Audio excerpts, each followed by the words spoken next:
Hello everyone, my name is Miller and today I'm going to talk about the new DayZ DLC. Specifically, I'm going to do my analysis, my take on the new map, Sakhal, and at the end of this video I'm going to discuss whether or not is worth buying it. I will give you my full honest opinion and why I think what I think.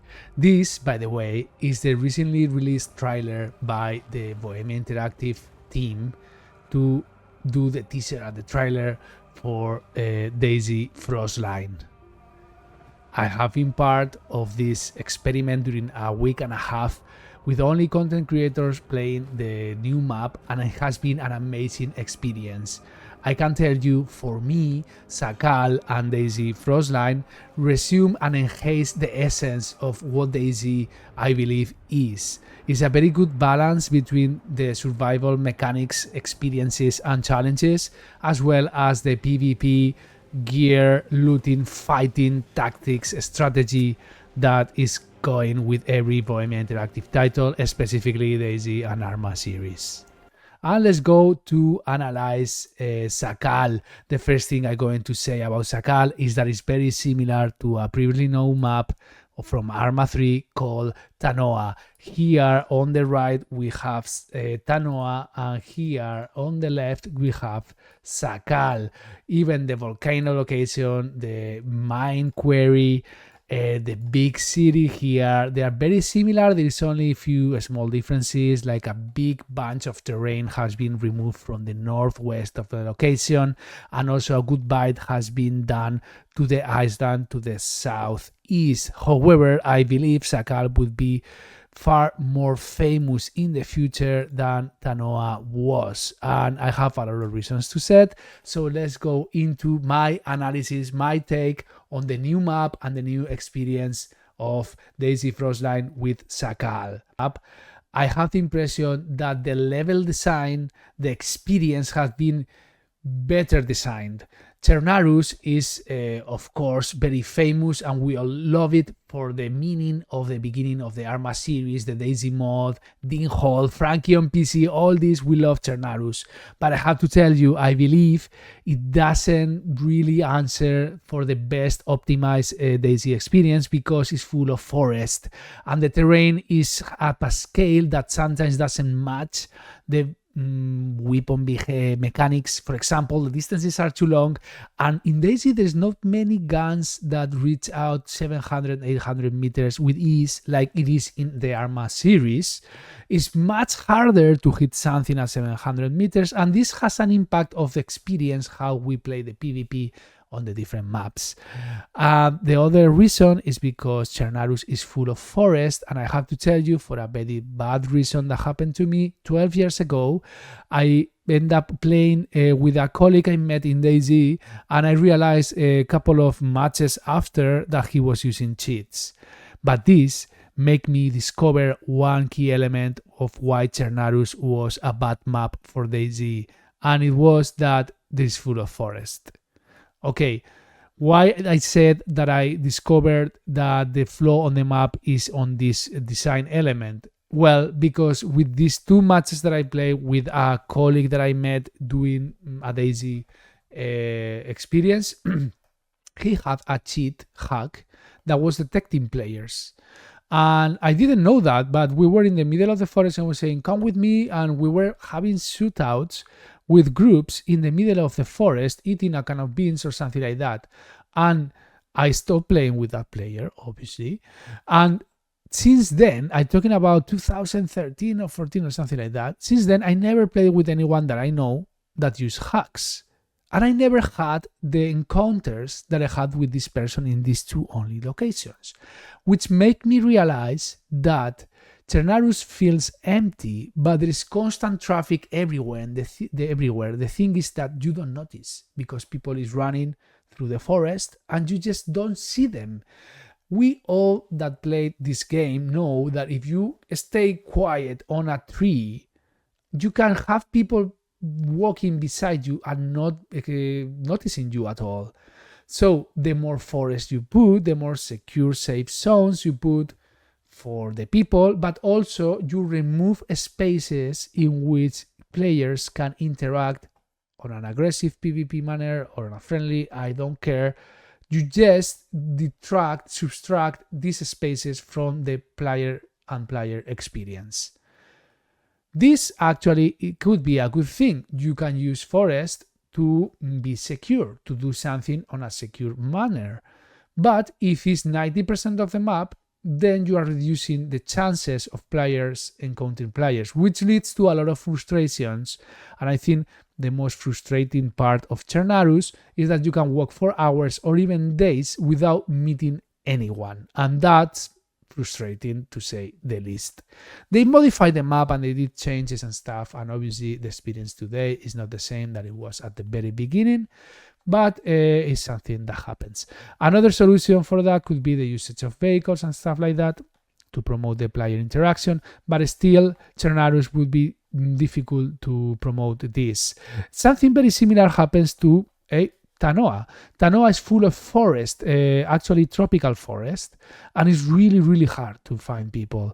But we don't have this problem in DayZ because we don't have Tanoa in DayZ. But I can tell you Sakhal has been modified to a point that increases a lot of things of the experience. And let's start with the tier 1 zone, the spawn zone. I'm going to draw the spawn zone on DayZ Sakhal, and it's more or less this one. We have most of the north and part of the east coast. In Chernarus we start in the south, in Sakhal we start in the north, and I can tell you, you feel something, the urge, just when you spawn, you feel the urge to heat up. You are dying out of hypothermia. Well, not dying, but you're losing health very quickly. The degrees are falling, and you have a small knife to get some wood materials to start a fire, and then you are dying out of hunger. I don't know if the mechanics are right or not, but with the cold you lose a lot of calories, so your hunger levels go up very quickly, and you need to fish. As the first big challenge, you need to find some clothing and all the equipment needed to craft fishing equipment so you can fish. And that's, in my opinion, an element that promotes a lot the socialization aspect of DayZ. Let's say if you need to craft a lot of items to fish, because you need to craft the pole, the rope, if you don't find the rope, the hooks to get the fish, you need to extract the worms, and it's not something easy, because with a knife or with a whatever hand tool that you extract worms, it takes a lot of time, the cycle of extracting the worms. And if you have a shovel or something like that, you can extract 3 at once. But what I mean is that there is a complexity element, and there is some hassle to do to end up in a position that you are actually fishing. And when you are actually fishing, they decrease the angle in which you can look side to side. Before you could look like a lot behind you. Now you can just look like 180 degrees, which increases the need of others. You need others to first reduce the burden of the hassle of getting all the materials and all the items necessary to fish, gut the fish, and cook the fish. And also, you need someone to watch your back while you are fishing. Not to mention that if you have someone making a fire and working in tandem with you, extracting worms, giving you hooks, giving you whatever you need, and even crafting a small fire pit beside you fishing, is a huge advantage to have good company. And this is the key difference. In other maps, to make friends and to make a companion for the journey, for the run, is, let's say, like something to explore, something interesting, but it's not something you need. In Sakhal, you need it more than ever because of the reasons I mentioned. It is a hassle to start, and you need to prepare for the natural wall that is between you and the tier 2 loot area.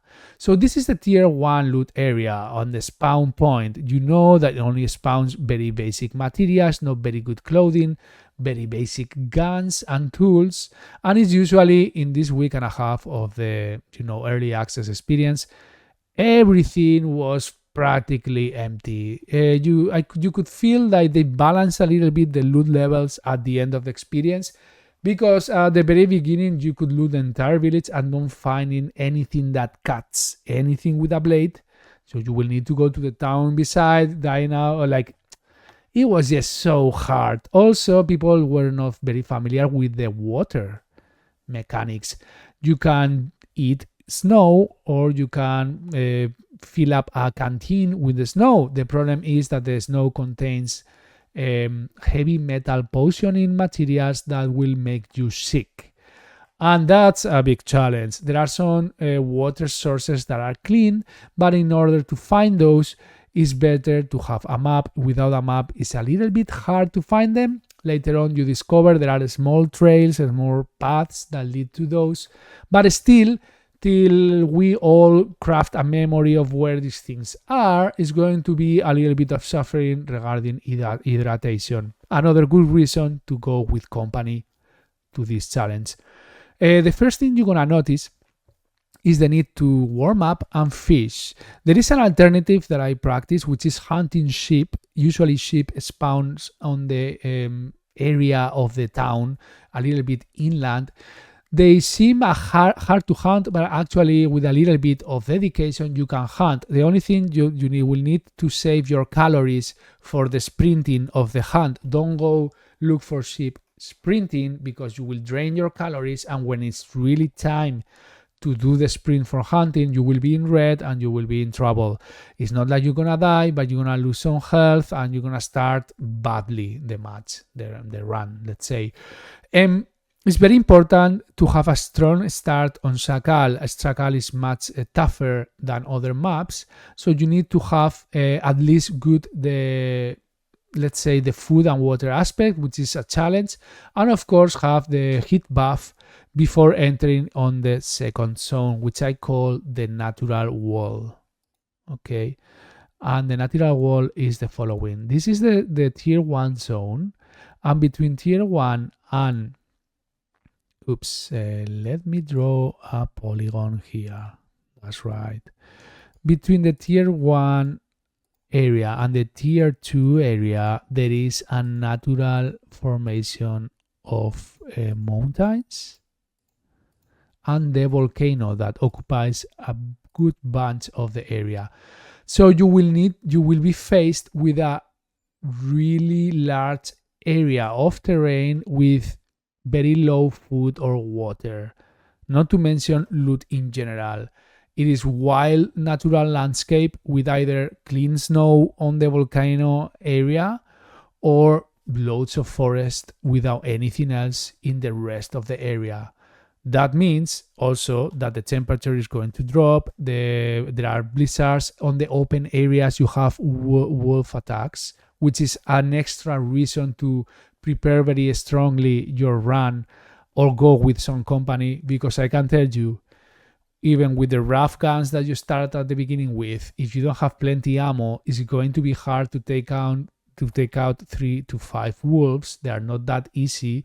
If you play in console, it's going to be much harder because the aim difficulty is there through the controller. But if you have some company, obviously fighting back the wolves is going to be easier, although I can tell you the pack will be also larger. But in any case, it's always better to have some support there. And don't forget that you can bandage while bleeding while fighting the wolves, because sometimes they do a fake attack move. They don't attack committedly all the time. That gives you a chance. If you have a cat, don't lose your patience. I died out of wolves like 3 times during this week and a half, but the next times I didn't die. I learned how to fight back wolves, which will appear in my new episode. I do very cool content. I try to make small movies. I'm developing the story of a fictional character that in this case is Miller, and it has a lot of cool stuff that I would like you to enjoy. So don't forget to check out my other videos. Miller's life happens not only in DayZ world, also in Arma world, and it has a particularly modified lore. It's not exactly the Bohemian Interactive lore, it's the Miller lore, but I think it's really good to have these video games as a theater of this story. So I can tell you in the tier 2, well, not the tier 2, in the natural wall that separates tier 1 from tier 2, the elements are going to be a challenge. Look at here, there is like a mine with a huge open area with nothing. There is only like one quarry building here, which is spawning like rocks, like nothing. There is a jail base. Used to be a jail, and it's full. It's really, really hard to get there, but this is a tier 3 area. And you have the volcano, which is also dangerous. In the south of the volcano, there are a lot of wolf attacks, and believe me, it's a really bad spot to receive an attack. And you have the scientists here on the west of the volcano with the scientific research cabin there with the keys usually to the suitcase. I highly recommend passing through the suitcase. You will find some antibiotics, these special pills for the poisonous of the water, and also the special canteens that will help you drink. No, this is very helpful. This is almost a must, and I can tell you in the future, I'm sure these bottles will spawn somewhere else in the map. Maybe not in vanilla, but I'm sure in the modded servers they will, because they are way too necessary to have a comfortable existence in Sakhal, or not comfortable, just less threatening. Yeah. I'm not going to go in all the details. There is also these toxic areas. There's also like warm lakes, and there are big cities. But let's go. We made some company. We prepared the journey for the natural wildness barrier, and we are stepping into it. And we're gonna go to the second zone, the tier 2 zone, which I'm going to draw now with, for example, the yellow color, and it's like this kind of rip. Oh no, I press again the wrong button. Let me press the polygon button right here. It has this type of rip, type of shape, and when I was playing it, I really felt the experience was polished and designed, because in this area, in the center of this area, there is a road, and there is a series of villages and scattered houses, and also the geothermal power plant, which is surrounded by a lot of empty field. So perfect to hand down something that is lazy to go running directly. My opinion, you should access through the west, because it's almost connected with the forest. But I've seen everyone running through the open field like headless chicken. So I can tell you it's going to be really good to practice some aiming on these open fields. Okay, so there are several villages around these lines. There's also this line over here I don't see. And the good thing about this is that it's surrounded by mountains. So it's perfect spot, a perfect hunting spot for snipers. And that makes enhances, in my opinion, one of the DayZ experiences, which is hunting players as a sniper or being hunted by a sniper. The snipers always add a fear element in the whole experience of the game, but in this tier 2 area is especially significant because how the geography of the island is. Because in every spot of loot on this area, there are possible sniper locations to one side and to another. That makes the PvP a really cool PvP. As I told you, it's not the same to fight in the mountains of Altis, in that fighting on something that is the forest of Chernarus, which is very hard because, what I told you, it's very hard to fight in the forest because you don't see anyone. But here you have the perfect blend between the mountain, the forest, and the valley. And you can fight in the 3 spots, or you can have going after someone, or someone can go after you. And you can literally trace people, because from time to time they're gonna need to stop, make a fire, to eat or something like that. And there is not that many locations. And I remember I had an action with Rob, a streamer from Wales, and we were hunting down another 2 snipers for 1 hour. We were going after them, visualizing them sometimes, tracing them, and trying to anticipate where the next move would be. We finally won the fight, and it's going to be in the new episode. It was super epic. But what I mean, this was not only thanks to us, it was also thanks to the design decisions of the map. Finally, of course, on this yellow thing, you're gonna find the rifles and the scopes to become a sniper. with tier 2 guns. I'm not going to speak a lot about, let's say, military bases and tier 3 spots, because there are some tier 3 spots. The jail, there is a military base not too far, medical outpost not too far from the volcano at the east. We have in the peaks of the mountains, we have also military bases, we have military bases as well in the top of the mountains. Of course, these are tier 3 loot areas. Usually they are in high grounds, so it's really hard to camp these places, which obligates whatever player steps into them to do CQB and to have a high chance of losing if you are not in a group. So for these lone wolves, I recommend looting the rural areas, the houses for sniper rifles. Maybe you can take down a squad member and then later on go like a scavenger and loot whatever you can what the company left, let's say. And of course, we talk about the tier 1, the tier 2, and the map has a big tier 3 area that is full of a small peninsula which contains this special bunker with this special way to open the door. I'm not going to talk a lot about that because I myself still didn't visit it, although I've seen a lot of content around it. I think it's very cool that something like that happens.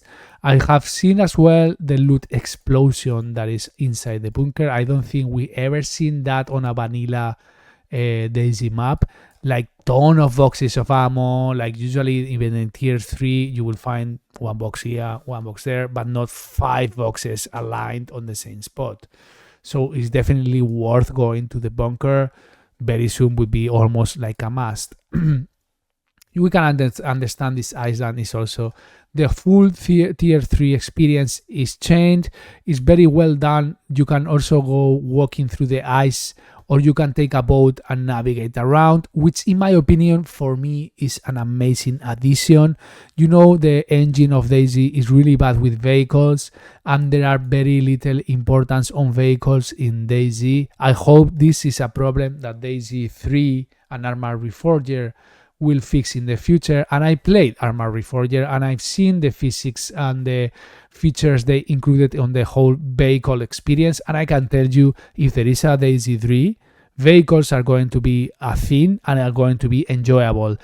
I can tell you the current vehicles in DayZ, no way how many mods you have, they are not enjoyable. The experience is wonky.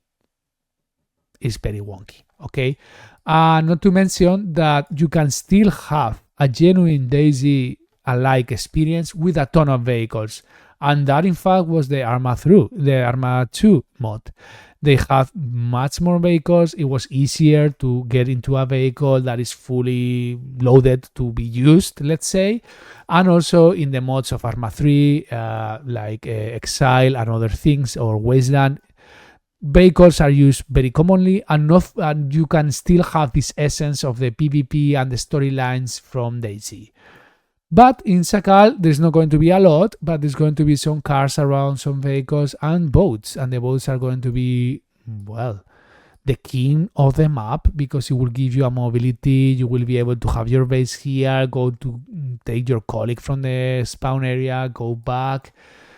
It's just very mobile. It's also going to be very cool to take down people going in boats, fighting boat to boat, which is something you can do because you can stand up and shoot other boats. So it's just, overall speaking, it's going to be amazing. So a lot of military bases, a lot of new islands to explore. This type of experience is going to be different in terms of, it's going to be more encapsulated because not everyone is going to have a boat to navigate to the distant islands. So what is going to be is going to do more predictable the movements of people in, people out. So for the squads is going to be like more fun elements to keep. Of course, if you're a lone wolf, you can go through the ice and try to hunt some members of squads and stuff like that. But I genuinely believe the tier 3 zone of the map is going to be much more fun for squads. So this ends my analysis on what is the map configuration itself. As a resume, I would say that I felt the map takes the best of the essence of DayZ. Obviously, this is my opinion. I think the essence of DayZ should balance survival with combat and not only rely on one. Of course, with modding, with adding more loot, less loot, RP, whatever, you can increase more the combat PvP aspect, or you can increase more the survivor immersion aspect. I think with this map, even playing PvE is a challenge because of the presence of bears and wolves. Not take me wrong, it's a challenge. Although I don't like PvE specifically on these games. For me, the most rewarding thing is surviving others or losing against others. So very interesting, very smart the thing they do with the ice, because even if you don't have a boat, you always have an alternative. Nothing stops you from crossing through here, and it adds this new element of going through the ice, which is something different. I would like to see a Arctic ice map on DayZ someday. Probably someone will do it as a mod, because I think it has a lot of mechanics that will enhance an experience there. I'm going to talk now about if it's worth or not buying this DLC. And for that, let's go to Steam and visit the DayZ Frostline. And right now in Spain is 24 euros with a 10% discount till the end of the month.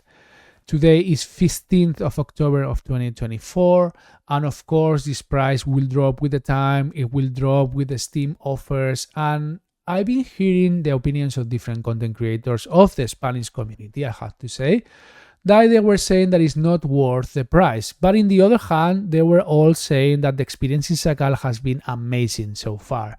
In my opinion, there is a small disconnection of both judgments, but I believe I know where it's coming from. And it's coming from this reaction to think that DLCs should be free, that the community of players should receive this type of things for free. And I can tell you, these type of games are not normal. DayZ is not a normal game, even today. It is what I call an infinite game. And that's why you have players like me that we played in DayZ for 12 years. You cannot finish the game, and the game is evolving with the time, and even the community is evolving. So if you want this value added, these changes, these new maps, you need to fund it somehow. And I can tell you, usually infinite games, they are not a one-time buy only kind of asset. They are usually more like a subscription, like the World of Warcraft thing. That's normal. If you're playing 12 years for the price of a game that usually people play for less than a year, with the time, the studio is going to lose money. The only reason they don't lose money is because the player count is so big in the entire world, the buyers are so big that with the few bursts of people buying the game, they can survive. But let's be honest, with the time, the studio is not receiving money after the first purchase. So if you want to have a small metaverse-alike type of game, and this is a topic for another video, but I believe DayZ is not a typical game because it's a small metaverse. I believe the same about Rust and other games in which you can have your base, your economy inside the game, your tracks like in Arma mods, your guns, your money, your groups, your bases. This can be elaborated, it can be worked for, looted, they can be farmed, you can also lose it. So it creates like microeconomies and micro metaverses with different groups dynamics and stuff. This will not be able to be funded by a single purchase. This in the future, this type of games will be as worked on and as elaborated as is DayZ, and they will require a subscription. It's not something I like. It's just a pure economy. If you want to sustain a metaverse, you need a subscription, because otherwise the studio running the whole project is going to run out of resources to have it. And believe me, this will come, because these type of games are made way too good and engaging a lot of hours and a lot of players. It's changing the way people play video games. It's no longer like I connect the console, I play half an hour and I go to have dinner. It's just having sessions of 8 hours of game. Like the entire Saturday daylight, you can be playing DayZ and you feel you didn't do a lot. But you've been with people, you have adventures, every time is unique. So as I tell you, this DLC, I think it deserves the price tag that they placed. And I want to give you my opinion that why you should purchase it now and no later. The reason is because at the beginning of a new thing on a game, either an existing game or a new game, the experience is much better to do it from the very beginning with the rest of the player count, because the end game of the mechanics or all the hacks of the game has not been exploited yet. So everyone is kind of an experience and we are all learning together. So you can have a much better experience. Imagine you join now a Wasteland server on an Arma 3 game. I don't know if you all have played with Arma 3, but as in DayZ, the learning curve is too long, but it's also very rewarding. If you right now join one of the few servers that is still remaining on Arma 3, and I love Arma 3, don't take me wrong, you're gonna suffer a lot. Like you're not gonna see an enemy. And that's why, because the people that remain playing there, they have thousands of hours, they are so good, they know all the intricate things of the game, that your onboarding on the game and your onboarding experience is going to be terrible, because you're going to be surrounded by pros. You're not going to be able to move. It's like joining a Counter-Strike match right now without having played in years, which is my case. I will be flashed all the time. I will not see anyone and I will not hit anyone, I can tell you. And that's because the games, they have this curve of learning from the players that play the game, and they, let's say, they worn out the new experience of the game, and so when you arrive, you are in a worse position. So hey, this has been my take on the DayZ DLC Frostline. If it's worth or not to buy it, I think it's worth. If the studio deserves the price tag, I think they deserve. And if you deserve to experience that from the very beginning, and I think you do, because it's the best moment to experience something is when it's new and you are exploring this with the whole community. So thank you very much. My name is Miller. I wait you on the Chronicles of Miller. Please visit my channel. I do small movies with the events and gameplays that happens to my character, and I even created a small comic telling the story, and now I put in AI soundtrack, AI images, and even AI video. So the merge between stories and gameplay and a lot of fun is going to be on my series. So thank you very much and have a good one.